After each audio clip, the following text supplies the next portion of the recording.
দেখেন এই ছেলে ও কাম করিয়া দুধ দিয়ে গোসল করিয়া পরিষ্কার হয়ে যাচ্ছে, পবিত্র হয়ে যাচ্ছে। এই যে দেখেন ভাই, দেখেন দেখেন দেখেন জীবনটা সব পিমের যন্ত্রণায়, শেখা খাচ্ছে, পিমের শেখা খাইয়া দুধ দিয়ে গোসল করিয়া পবিত্র হচ্ছে, পবিত্র। মানে কি বলবো, মানে দুধ দিয়ে গোসল করছে, কালকে থেকে সবাই আন্টি বলে ডাকবে। এই ছেলে যত মেয়ে আছে সবাইকে আন্টি বলে ডাকবে।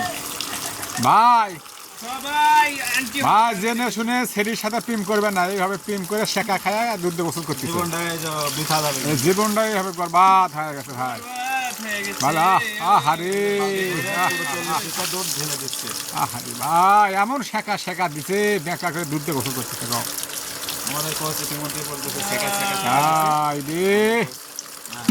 ছেলেটা এরকম পবিত্র হয়ে গেল রে।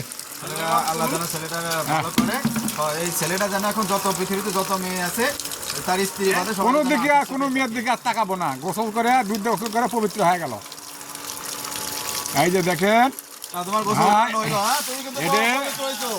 এটা মনে করো দেখবা, বুঝছো ভাই। এই যে ভাই ভাই, এমন ইতিহাস আর কারো জগৎ কারো না হয়।